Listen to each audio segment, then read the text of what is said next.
आप देख रहे हैं ENI live next generation media.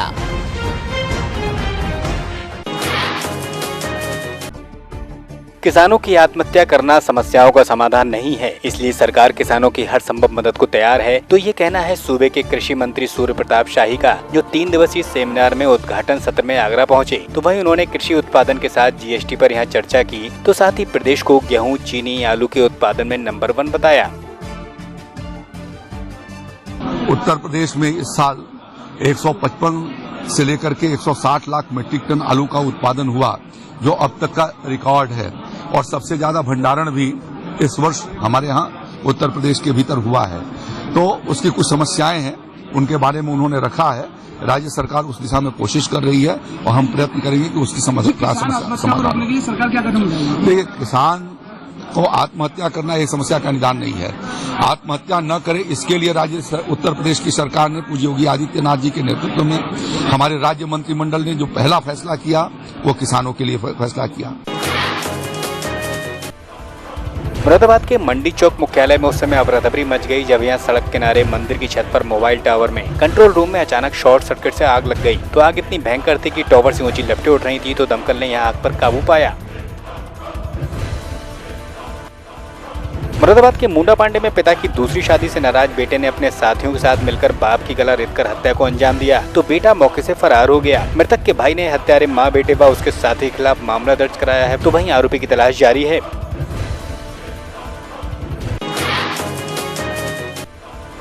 Mathura के गोवर्धन में मुड़िया मेले के तीसरे दिन जहां भक्तों का सैलाब उमड़ पड़ा, तो वहीं 2 श्रद्धालुओं की हृदय गति रुकने से मौत हो गई। श्रद्धालु दोनों अलग अलग प्रांतों के रहने वाले थे, तो अपने परिजनों के साथ यहाँ दर्शन करने आए थे।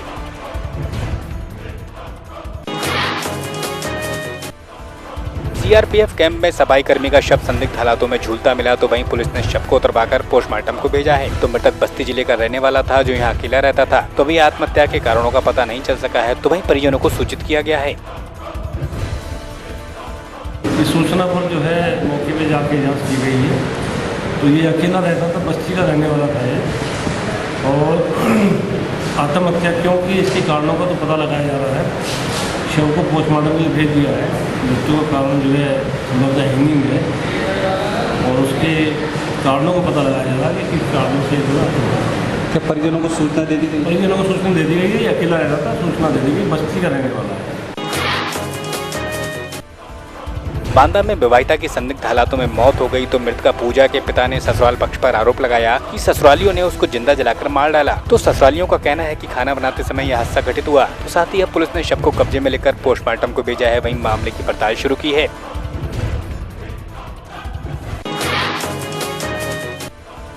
सीतापुर के लहरपुर में ट्रक और बोलेरो की टक्कर हो गई, जिसमें 5 लोगों की मौके पर मौत हो गई। तो भीषण सड़क हादसे से शोक का माहौल है। वहीं हादसा तेज गति के कारण हुआ, जिसमें मरने वालों में से 2 बच्चे भी शामिल हैं।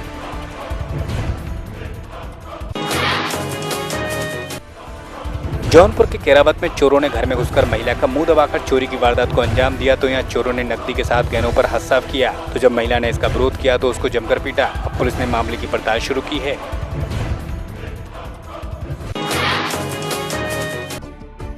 बरेली के आंवला में राई सती मेले का आयोजन किया गया, जिसमें दूर दराज से यहाँ श्रद्धालुओं ने शिरकत की। तो वहीं इसका आयोजन काफी समय से होता आ रहा है, जिसमें मान्यता है कि श्रद्धालु यहाँ मन से जो भी कामना मांगते हैं वो जरूर पूरी होती है।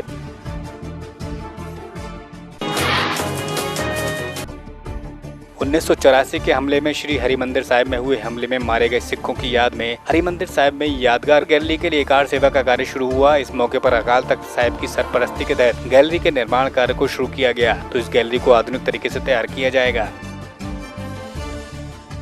मैं समझदा कि आज के दिन जी कार सेवा शुरू हुई है, ये भी एक इतिहासिक दिन है।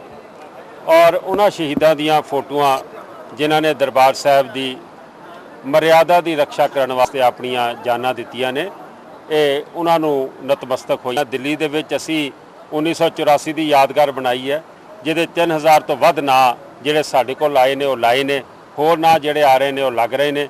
मैं समझदा कि ये इंसाफ तो नहीं 1984 का मिल सकिया सानू, लेकिन ये यादगारां करके किते न किते कौम नूं मरन लगदी है, शांति मिलती है।